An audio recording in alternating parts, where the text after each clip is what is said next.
The mahogany conference room on the 35th floor of Blackstone and Associates had witnessed countless corporate victories over its 40-year history. But today it felt more like a courtroom where my professional execution was being carried out with surgical precision. The late afternoon sun cast long shadows across the polished table, where I had closed deals worth hundreds of millions for the firm, while CEO Harold Blackstone sat across from me with the expression of a man delivering necessary but unpleasant news. "David, your 12 years with Blackstone have been satisfactory," he began, the careful pause before satisfactory revealing more than his diplomatic language attempted to conceal. "However, the firm is evolving toward a more dynamic leadership model that requires fresh perspectives and innovative approaches to client relationship management." I kept my expression neutral, though the corporate euphemisms couldn't disguise what was happening. At 42, with a track record that included the Morrison Industries merger, the Peterson Holdings acquisition, and the complex Henderson International restructuring, I was being discarded in favor of someone whose qualifications were measured by family connections rather than professional competence.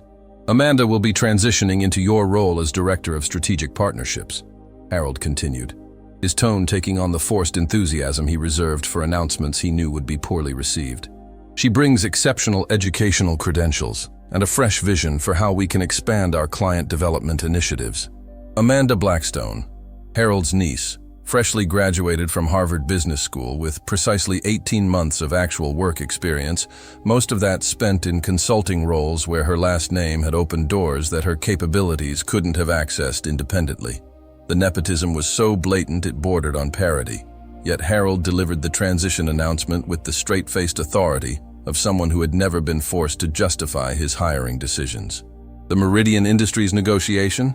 I asked, referring to the $25 million deal I had been developing for 8 months, a complex international partnership that represented the largest potential commission in Blackstone's current pipeline. "Amanda will be taking point on Meridian," Harold replied without hesitation.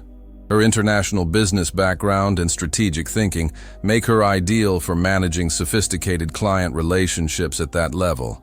Her international business background consisted of a semester studying abroad in London and a summer internship at a firm that had arranged the position as a favor to Harold. Her strategic thinking had never been tested on anything more complex than case studies designed for academic evaluation rather than real-world implementation.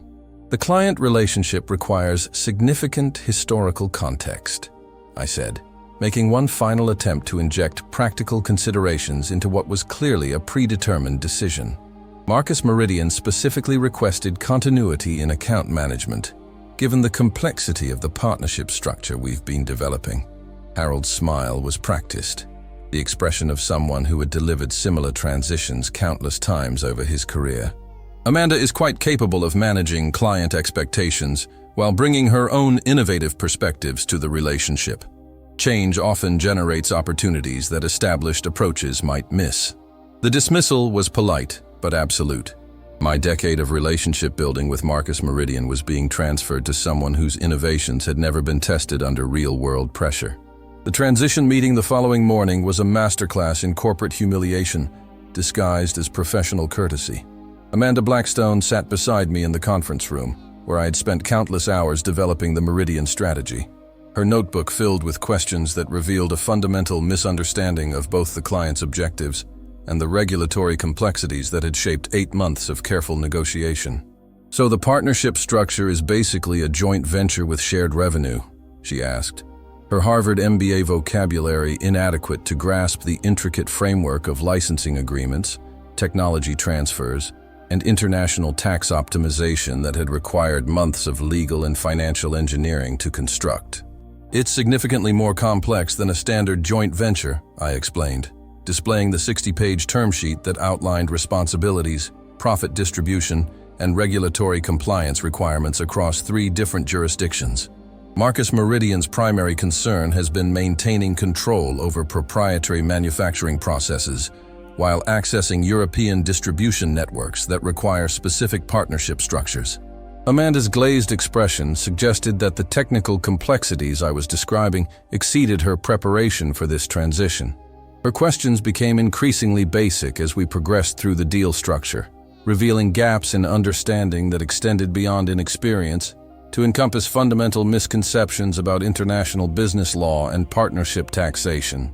The key relationship management consideration, I emphasized, hoping to prevent immediate client relations disaster, is that Marcus Meridian values precision and preparation above all else. He expects his advisors to understand every detail of proposed arrangements and to anticipate implementation challenges before they become problems. This warning about Marcus's exacting standards was based on years of direct experience with a client who had fired 3 previous consulting firms for inadequate preparation and strategic thinking that failed to account for operational realities. His tolerance for amateur mistakes was precisely 0, making Amanda's appointment particularly dangerous for a relationship that represented Blackstone's largest potential commission. "I'm sure I can handle client expectations," Amanda replied, with the confidence of someone who had never faced serious professional consequences for inadequate performance. "My strategic thinking approach focuses on big-picture vision rather than getting bogged down in technical details." The casual dismissal of technical details, the very elements that had enabled successful negotiation of the complex partnership structure, revealed how thoroughly Amanda misunderstood both the client's priorities and the analytical rigor required for managing sophisticated international business relationships. "There's one more thing," I added, recognizing this might be my last opportunity to prevent disaster that would damage both Blackstone's reputation and Amanda's career prospects. Marcus specifically requested that the final presentation include detailed financial projections for the first 5 years of partnership operations, broken down by quarter and adjusted for currency fluctuations across all 3 jurisdictions.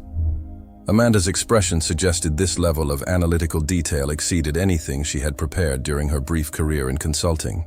"Can't we provide summary projections and develop later if he requests them?" The suggestion that Marcus Meridian might accept incomplete financial analysis demonstrated such complete misunderstanding of his character and requirements that I recognized further warnings would be pointless. Amanda would need to learn through direct experience that clients like Marcus demanded excellence rather than accepting excuses based on time constraints or preparation limitations. "The presentation is scheduled for Thursday morning," I concluded, gathering my materials as our transition meeting ended. "Marcus will expect comprehensive answers to detailed questions about implementation logistics, regulatory compliance, and financial projections."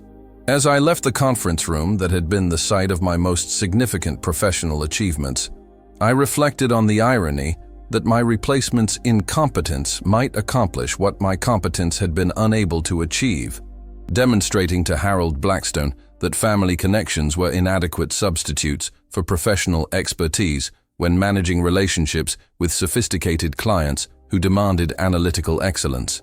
The Meridian deal would succeed or fail based on Amanda's ability to match the preparation and strategic thinking that had convinced Marcus to consider partnership with Blackstone rather than pursuing alternative arrangements with competitors who had been aggressively courting his business for months.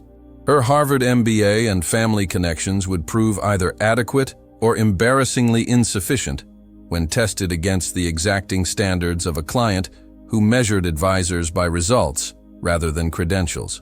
Whatever happened in Thursday's presentation would determine not just the fate of the $25 million commission, but potentially Amanda's entire career trajectory and Harold's confidence in nepotistic hiring decisions that prioritized family loyalty over professional competence. The market rarely forgave strategic errors worth $25 million, regardless of the relationships or educational credentials of those responsible for such failures. Thursday morning arrived with the crisp clarity of a Chicago autumn, the kind of weather that suggested important events unfolding with inevitable precision.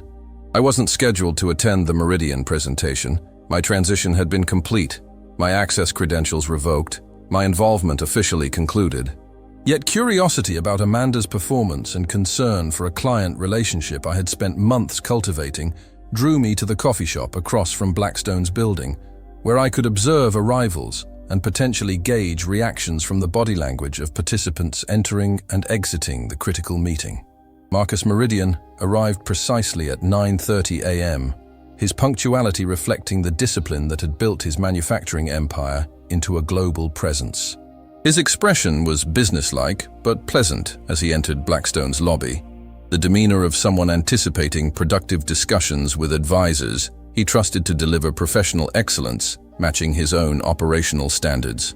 The meeting was scheduled for 2 hours, sufficient time for comprehensive presentation of the partnership structure and detailed discussion of implementation logistics. My phone, despite having been disconnected from Blackstone's internal communications, continued to receive alerts from industry news services that tracked major deal announcements and corporate partnership developments. At 10:47 a.m., 77 minutes into what should have been a routine presentation confirming months of careful negotiation, my phone buzzed with an urgent notification from Financial Industry Daily. Meridian Industries terminates partnership discussions with Blackstone and Associates. The news alert was followed immediately by a more detailed report, quoting Marcus Meridian directly. After reviewing Blackstone's analytical capabilities and strategic recommendations, we have determined that their expertise is insufficient for the complexity of partnership we are considering. Meridian will be pursuing alternative advisory relationships that better match our requirements for precision and preparation. The language was diplomatically brutal. Marcus's public statement that Blackstone lacked analytical capabilities and strategic thinking adequate for sophisticated international business. Coming from a client whose endorsement could influence partnership decisions across the industry, this assessment would damage Blackstone's reputation far beyond the immediate loss of $25 million in commissions. My phone rang immediately. Harold Blackstone's direct line, his voice tight with barely controlled fury, as he demanded an explanation for what had apparently been a catastrophic presentation that had alienated our most important prospective client. "David, what the hell happened in there?" he demanded without preamble. Marcus walked out saying our analytical approach was embarrassingly superficial, and our strategic recommendations showed fundamental misunderstanding of international partnership requirements. The specific criticisms he quoted were devastating. Marcus had essentially accused Blackstone of professional incompetence in areas where the firm had previously maintained strong reputation for expertise and reliability. "Harold, I wasn't involved in today's presentation," I reminded him, though the conversation felt surreal given that he was seeking advice from the employee he had replaced with his niece just days earlier. "Amanda's presentation was a disaster," he continued, his voice reflecting the kind of panic that accompanied realization that family favoritism had cost the firm its most valuable business development opportunity. "She couldn't answer basic questions about currency hedging, regulatory compliance, or partnership taxation." Marcus said it was the most unprepared presentation he'd experienced from a major consulting firm. This confirmation of Amanda's inadequate preparation validated every concern I had raised during our transition meeting. Her superficial understanding of the deal structure and casual approach to client relationship management had predictably failed when tested against Marcus's exacting standards for professional competence. "Can the relationship be salvaged?" Harold asked, though his tone suggested he already knew the answer would be disappointing. "Marcus doesn't give second chances to advisors who waste his time with inadequate preparation," I replied, drawing on years of experience with a client whose standards had eliminated multiple consulting firms that failed to meet his requirements for analytical excellence and strategic thinking. "Would you be willing to contact him directly?" Harold suggested, his desperation overriding the awkwardness of asking his recently dismissed employee to attempt repairing damage caused by his chosen replacement. Perhaps explain that the presentation didn't reflect Blackstone's actual capabilities. The request revealed how thoroughly Amanda's failure had shattered Harold's confidence in the nepotistic decision that had replaced proven competence with untested family connection. His willingness to essentially repudiate his niece's performance while seeking help from the employee he had dismissed represented complete acknowledgement that merit mattered more than relationships when facing sophisticated clients who demanded genuine expertise. "I don't think Marcus would be receptive to explanations," I replied diplomatically. "His decision-making process focuses on demonstrated capabilities rather than promises about potential improvements." As our conversation concluded with Harold's dejected acceptance that the Meridian opportunity was permanently lost, I reflected on the perfect justice of Amanda's failure. Nepotism had been tested against professional standards and found catastrophically inadequate, while the employee dismissed for lack of fresh perspectives had been vindicated through the spectacular collapse of his replacement's debut performance. An hour later, as I sat in the coffee shop reviewing potential opportunities with competing firms who had been discreetly recruiting me since news of my departure from Blackstone had spread through industry circles.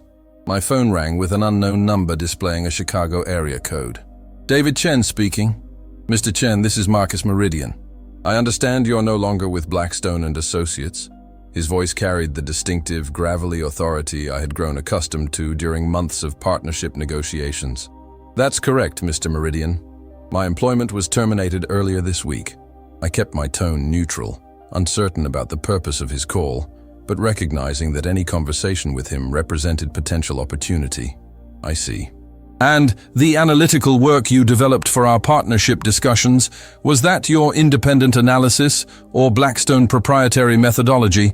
The question suggested Marcus was exploring whether the strategic framework we had developed could be separated from Blackstone's institutional involvement, potentially opening pathways for continuing the partnership through alternative arrangements. The analytical approach and strategic recommendations were my independent work product, I replied carefully, based on research and expertise I developed personally rather than Blackstone proprietary resources. Excellent, Marcus said with evident satisfaction. Because I'm prepared to offer you a consulting contract to complete the partnership analysis independently.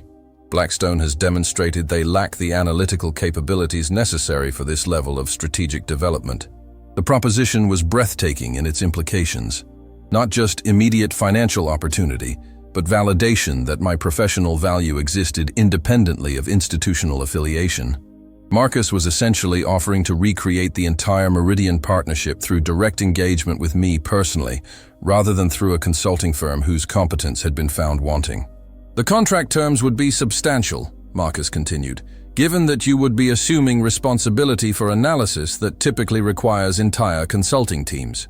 Completion bonus of $2 million if the partnership structure achieves the operational objectives we've outlined.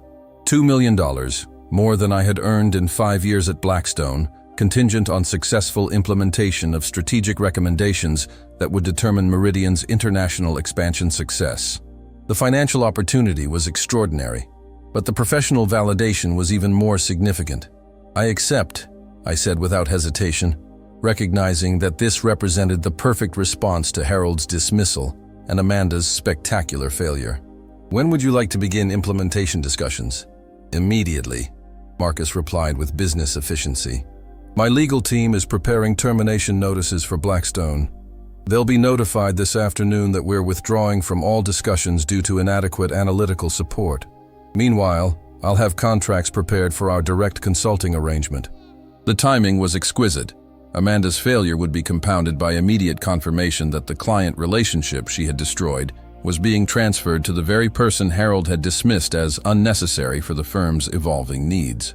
As our conversation concluded with arrangements for contract negotiations and project timeline development, I realized that Harold's nepotistic gamble had created the exact circumstances for my professional vindication. His confidence that family connections could substitute for proven competence had been tested against client standards that operated according to merit rather than relationships. The boss's niece had indeed replaced me, but her replacement had lasted exactly 77 minutes before destroying the most valuable business relationship in Blackstone's current portfolio, while creating opportunities for independent success that exceeded anything possible through continued employment at a firm that prioritized family loyalty over professional excellence. News of Meridian's contract termination and my immediate retention as independent consultant spread through Chicago's business community with remarkable speed, creating ripple effects that extended far beyond the immediate financial impact on Blackstone and Associates. Within 48 hours, 3 other major clients had contacted me directly to discuss potential consulting arrangements, their inquiries suggesting that confidence in Blackstone's analytical capabilities had been shaken by the spectacular failure of Amanda's debut presentation. "David, we need to talk." Harold's voice on my phone carried the strained quality of someone watching his life's work threatened by consequences he had never anticipated. The Meridian situation has created complications that extend beyond that single client relationship. The complications he referenced were becoming apparent through industry channels. Blackstone's reputation for strategic excellence was being questioned by clients who had previously considered the firm's expertise unassailable. Amanda's professional humiliation was being interpreted as evidence of systematic decline in analytical capabilities rather than isolated failure of individual competence.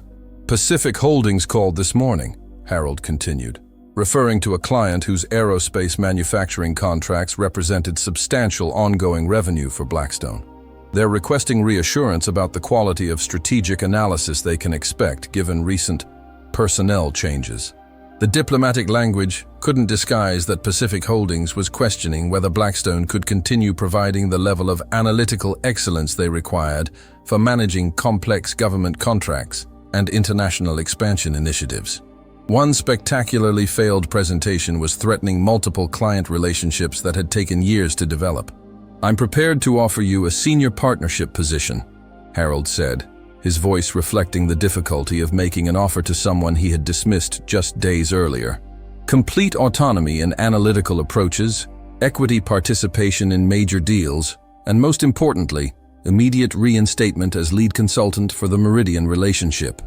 The proposed terms were generous beyond anything he had previously offered, representing recognition that my analytical capabilities were essential for preserving Blackstone's market position and client relationships. Yet the offer also revealed how thoroughly Amanda's failure had destroyed his confidence in nepotistic hiring decisions that prioritized family loyalty over professional competence. "What about Amanda?" I asked, curious about how Harold planned to address the family dynamics created by his niece's professional humiliation and presumed demotion. "Amanda will be transitioning to a business development role more suited to her current capabilities," Harold replied diplomatically, his phrasing suggesting she would be relegated to administrative responsibilities that couldn't damage client relationships through analytical inadequacy.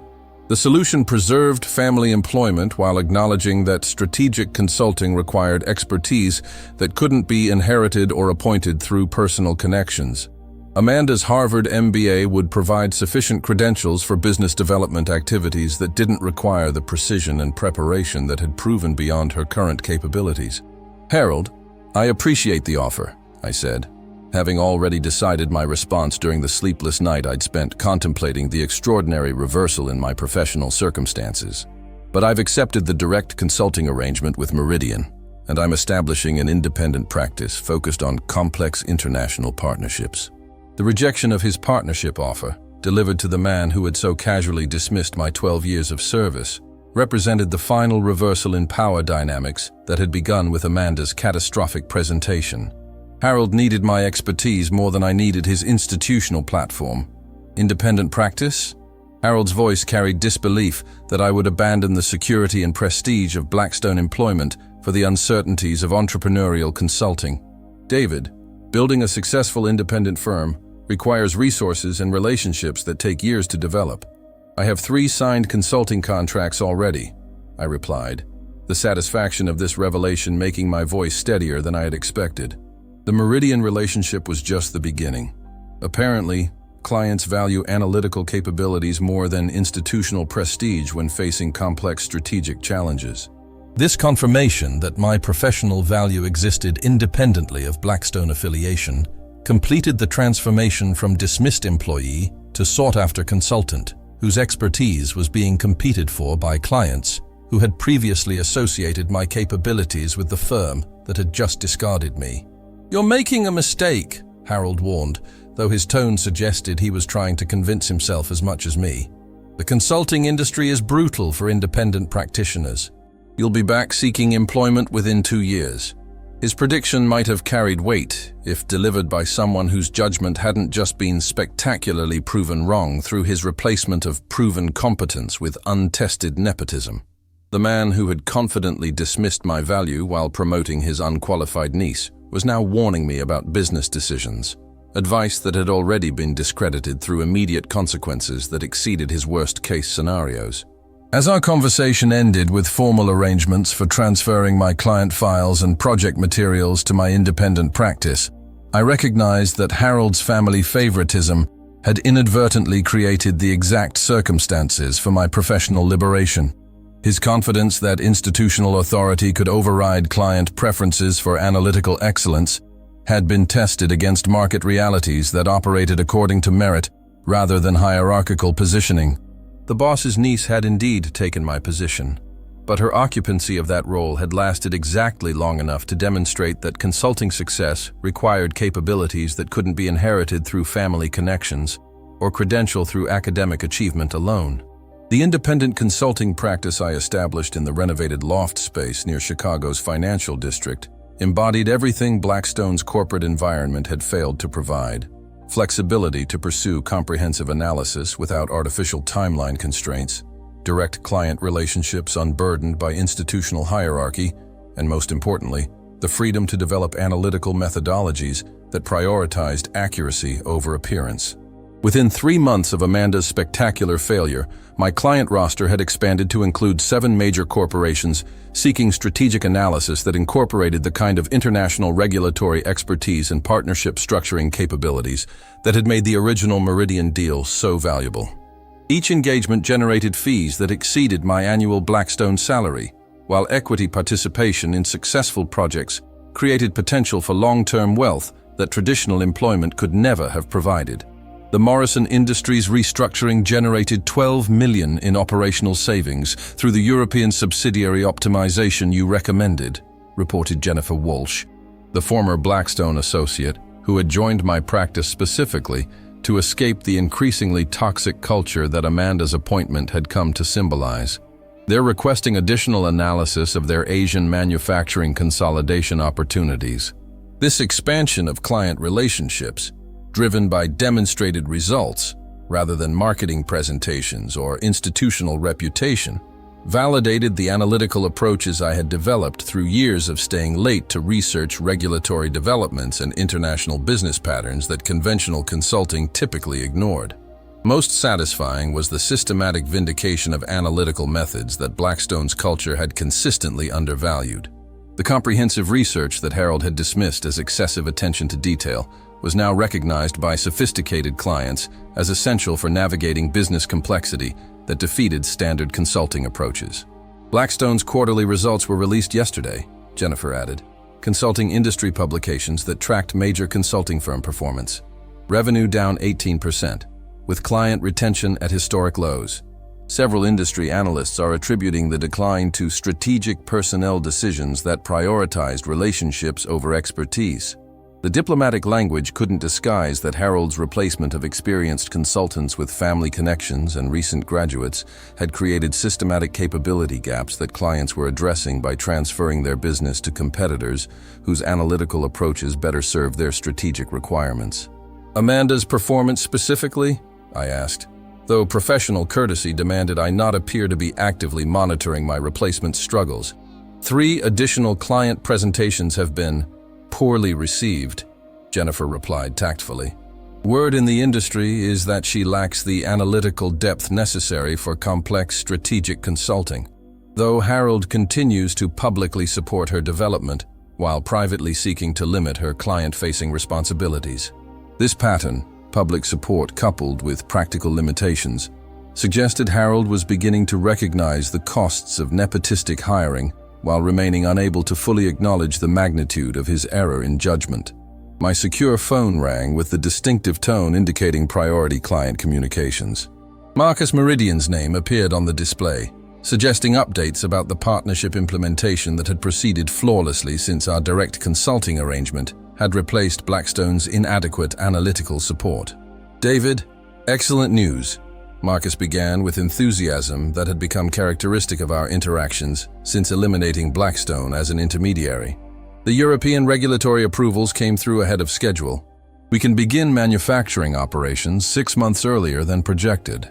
This acceleration of implementation timeline represented additional value creation beyond our original projections. Regulatory efficiency that had been achieved through comprehensive compliance preparation rather than reactive responses to bureaucratic requirements. The financial impact? I asked, though Marcus's excitement suggested the numbers would be substantial. Conservative projections show the early launch will generate $28 million in additional revenue during the first year of operations, he replied, his satisfaction evident in both the financial results and the validation of strategic analysis that had made such outcomes possible. $28 million in additional value, more than the original $25 million deal size, generated through analytical precision that Amanda's superficial approach could never have achieved. The contrast between comprehensive strategic thinking and inadequate preparation was being measured in tens of millions of dollars in real business impact. There's something else, Marcus continued. The partnership's success has attracted attention from other manufacturers, considering similar international expansion strategies. We're receiving requests for referrals to the analytical expertise that made our European entry so successful. This organic development of additional client relationships through demonstrated results rather than marketing efforts represented the sustainable business development that had eluded Blackstone's relationship-based approach. Excellence in analytical delivery was generating recognition and opportunity that institutional prestige and family connections could never have produced. I'm prepared to refer qualified prospects to your practice, Marcus offered, with the understanding that your continued success enhances the value of our own partnership through association with recognized analytical excellence. The proposal created a virtuous cycle where client success generated additional opportunities, while each successful engagement enhanced the reputation that attracted increasingly sophisticated strategic challenges. My independent practice was becoming the preferred destination for companies requiring analytical capabilities that exceeded conventional consulting limitations. The industry recognition that followed my successful Meridian partnership and growing independent practice culminated in an invitation to deliver the keynote address at the International Business Strategy Conference in New York, the profession's most prestigious gathering, where senior consultants from global firms presented innovations that would influence strategic thinking across industries. The Meridian Industries case demonstrates that sustainable competitive advantage requires analytical capabilities that extend far beyond conventional consulting frameworks, I explained to the packed auditorium, my presentation combining specific details of the partnership's success with broader principles about comprehensive research methodology and international regulatory analysis. The audience included senior partners from firms that had previously dismissed my analytical approach as excessive dedication to detail. Their attention now focused on methodologies that had generated measurable results exceeding their own firm's capabilities. Most prominently, Harold Blackstone sat in the front row, his expression a mixture of professional respect and personal regret as he witnessed the industry-wide recognition of expertise he had so casually discarded.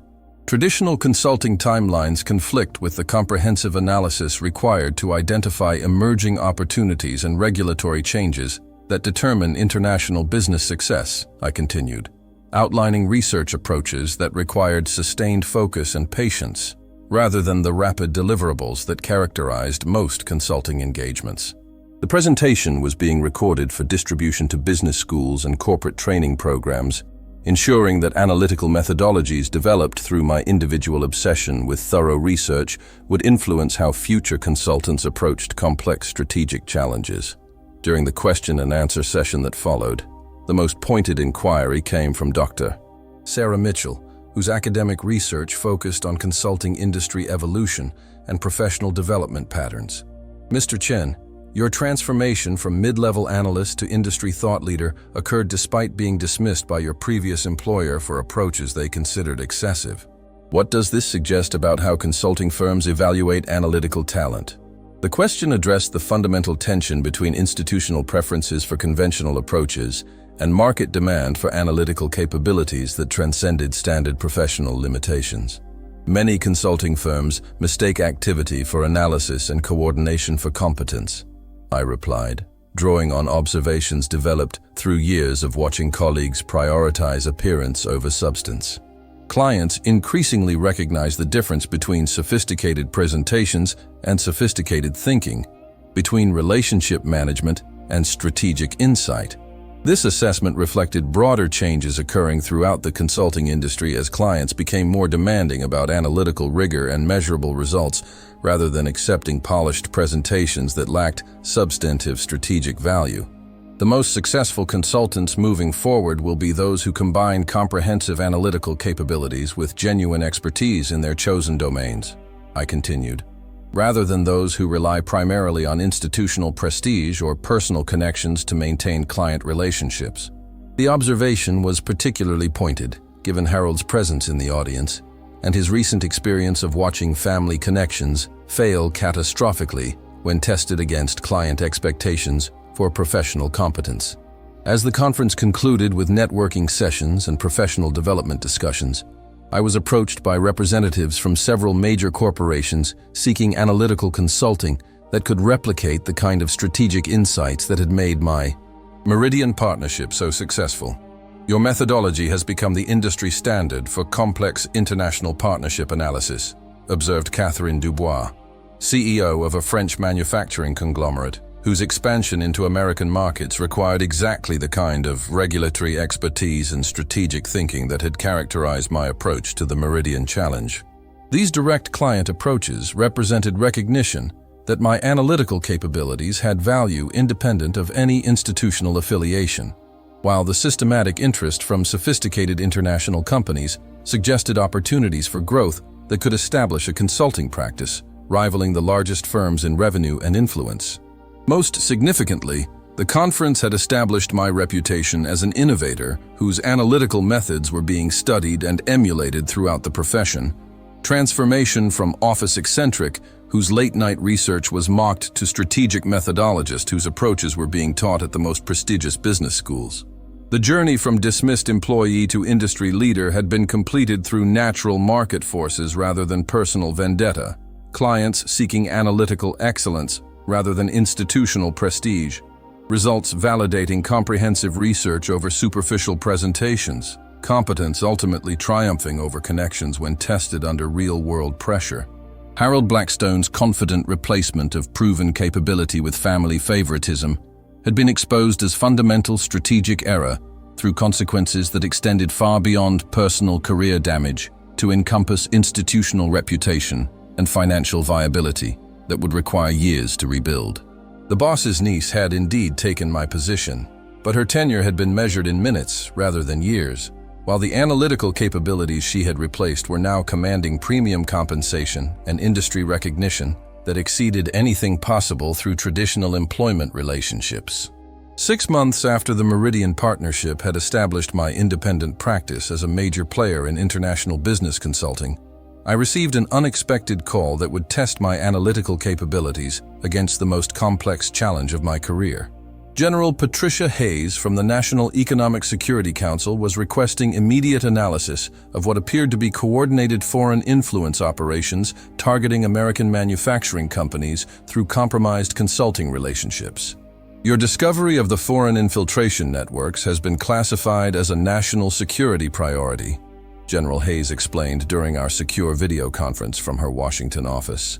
Intelligence agencies have confirmed that your analytical methodology can identify influence operations that conventional counterintelligence approaches consistently miss. The revelation that my research techniques had applications beyond commercial consulting to encompass national security analysis represented another dramatic expansion of professional scope, from preventing $40 million business mistakes to identifying billion-dollar threats to American economic sovereignty. The semiconductor industry appears to be the primary target, General Hayes continued, showing classified intelligence reports that aligned with patterns I had identified through my international regulatory monitoring. Foreign operatives are using consulting firms to provide strategic recommendations that would systematically weaken American technology manufacturing while appearing to serve legitimate business optimization.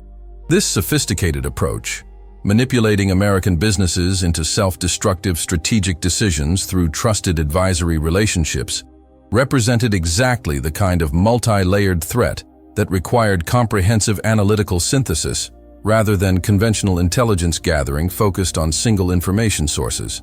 "What's the timeline for potential damage?" I asked, my mind already shifting toward the emergency analytical frameworks that had been developed through years of comprehensive research into international business and regulatory patterns. 18 months maximum before American semiconductor independence could be permanently compromised, General Hayes replied with the grim precision of someone whose assessments influence national security policy at the highest levels. "Your analytical approach may be our best opportunity to identify and counter these influence operations before they achieve their strategic objectives." The responsibility was overwhelming. Protecting American technological independence through analytical capabilities that had originally been developed to optimize individual business partnerships, but were now essential for preserving national economic security. I'll need access to classified intelligence about foreign financial flows and communication intercepts, I said, outlining requirements for the comprehensive analysis that would be necessary to identify sophisticated influence operations operating through multiple consulting firms and client relationships. Already authorized, General Hayes confirmed. Your security clearance is being expedited, and you'll have access to intelligence resources that will enable analysis at the level of sophistication required to counter these threats. This integration of my analytical methodology with classified intelligence capabilities represented the ultimate evolution of research approaches that had begun with staying late to understand regulatory developments affecting individual client relationships. As our conversation concluded with arrangements for immediate security briefings and access to classified analytical resources, I reflected on the extraordinary trajectory that had brought me from mocked late-night worker to analyst, whose expertise was now essential for protecting American national security interests. The same obsessive attention to detail that colleagues had criticized as social dysfunction was now recognized as crucial capability for identifying threats that conventional analytical approaches were inadequate to detect or counter. The comprehensive research methodology that had saved Meridian from strategic error was now being applied to prevent foreign manipulation that could compromise American economic independence. Most remarkably, this transformation had been catalyzed by Harold Blackstone's decision to replace proven analytical competence with family connections, a nepotistic gamble that had not only failed catastrophically, but had created the exact circumstances for my professional liberation and subsequent recognition at the highest levels of government. Amanda's spectacular failure in the Meridian presentation had indeed collapsed the $25 million deal overnight. But that collapse had triggered a cascade of opportunities that had transformed my career from traditional employment to independent practice to national security consulting that influenced policy affecting the entire American economy. The boss's niece had been chosen for her fresh perspectives and innovative thinking, but her innovation had consisted primarily of inadequate preparation and superficial analysis that had alienated sophisticated clients while demonstrating the futility of substituting relationships for expertise when facing challenges that required genuine analytical competence.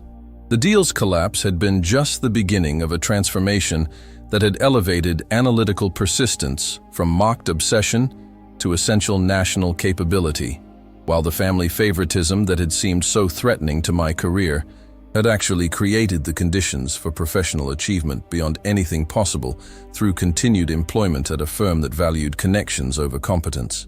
3 years after Amanda Blackstone's failed presentation had destroyed the Meridian deal while launching my transformation from dismissed employee to national security consultant, I stood in the newly constructed Davidson Center for Strategic Analysis at Georgetown University, addressing graduate students whose careers would be shaped by analytical methodologies that had emerged from those late nights of comprehensive research that colleagues had once mocked as excessive dedication. The most dangerous assumption in strategic analysis, I explained to the attentive audience of future consultants and policymakers, is that conventional work schedules provide sufficient time for the comprehensive research required to identify emerging opportunities and threats in an increasingly complex global economy. The center, endowed through proceeds from my consulting practice and government advisory contracts, represented the institutionalization of analytical approaches that had evolved from individual obsession into systematic capabilities for protecting American business interests from foreign manipulation and strategic errors. Your methodology for identifying foreign influence operations, observed Dr. Patricia Reynolds, the Center's Director of International Business Security, has been adopted by intelligence agencies and consulting firms across government and private sectors. The techniques you developed through individual research have become standard practices for protecting American economic sovereignty. This transformation of personal analytical habits into institutional capability represented the ultimate validation of comprehensive research approaches that had originally been dismissed as evidence of poor work-life balance, but were now recognized as essential for navigating international business complexity that defeated conventional consulting methods. The most satisfying development had been the systematic vindication of every analytical insight that had been criticized during my tenure at Blackstone and Associates. The foreign influence networks I had identified through comprehensive research were being dismantled by federal investigations. The regulatory patterns I had tracked through late-night study were being used to prevent strategic errors across multiple industries. The international partnership frameworks I had developed were becoming templates for corporations seeking to expand globally while maintaining compliance with emerging legal and security requirements. Blackstone and Associates was acquired by Henderson International last month, reported my research director Jennifer Walsh, whose own career had flourished through association with analytical approaches that had proven superior to traditional consulting methodologies. Harold Blackstone retired rather than accept subordinate leadership in the merged entity. This final chapter in Blackstone's corporate story, acquisition by a larger firm after years of declining performance and client defections, completed the consequences of Harold's decision to prioritize family loyalty over professional competence. The firm that had once dominated Chicago's strategic consulting market had been systematically weakened by personnel decisions that reflected relationship preferences rather than analytical capabilities. Amanda's current status? I asked, maintaining professional interest in my replacement's career trajectory, despite our brief and unsuccessful intersection. Business development role at a smaller firm, Jennifer replied diplomatically. Her Harvard credentials remain valuable for client relationship management, though she's no longer involved in strategic analysis or presentation development. The outcome suggested Amanda had found appropriate professional placement that aligned with her actual capabilities rather than the strategic consulting role that had exceeded her preparation and experience.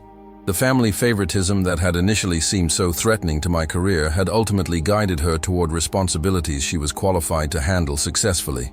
As the afternoon seminar concluded and students dispersed to continue their professional development, I remained in the center that bore my name, surrounded by resources and institutional support that would enable future analysts to develop their own comprehensive research capabilities without facing the professional mockery and institutional resistance that had characterized my own development. Your transformation from overlooked analyst to industry leader demonstrates something important about the relationship between persistence and recognition, observed Marcus Blackstone during his visit to deliver a guest lecture about client relationship management and strategic partnership development. Professional mockery often reflects more about institutional limitations than about the value of unconventional approaches that ultimately prove superior to conventional wisdom. His assessment captured the essential lesson of my career transformation, that analytical excellence could overcome institutional resistance and family favoritism when tested against market demands for genuine competence and measurable results. The late-night research that had been criticized as obsessive dedication had become the foundation for analytical innovations that influenced business strategy and national security policy. While the colleagues who had mocked my work habits were now studying methodologies I had developed through the very persistence they had once considered dysfunctional. The boss's niece had replaced me for exactly 77 minutes before her incompetence destroyed the deal that had been months in development. But that spectacular failure had created opportunities for independent success that exceeded anything possible through continued employment at a firm that prioritized family connections over analytical capabilities. The $25 million deal had indeed collapsed overnight, but its destruction had triggered a cascade of professional opportunities that had transformed my career from traditional employment to industry leadership to national service, validating analytical approaches that had once been mocked, while demonstrating that competence ultimately triumphs over nepotism when tested against sophisticated client demands and complex strategic challenges. Sometimes the most complete professional vindication comes not from watching incompetent replacements fail, but from building success so substantial that their failure becomes merely a footnote in a larger story of analytical excellence, serving both commercial and national interests through persistence, preparation, and the kind of comprehensive research that transcends conventional limitations to achieve extraordinary results. If you enjoyed this story of analytical persistence triumphing over corporate nepotism, please subscribe to my channel for more tales that explore the dangerous intersection of family favoritism and professional competence in high-stakes business environments. In my next video, we'll discover another compelling narrative where underestimated expertise proves more valuable than inherited privilege when facing sophisticated challenges that require genuine capability rather than mere credentials. Until then, Remember that in the world of strategic consulting, the most expensive phrase is often, "Trust me, I've got this." And the most valuable is, "Let me show you the comprehensive analysis."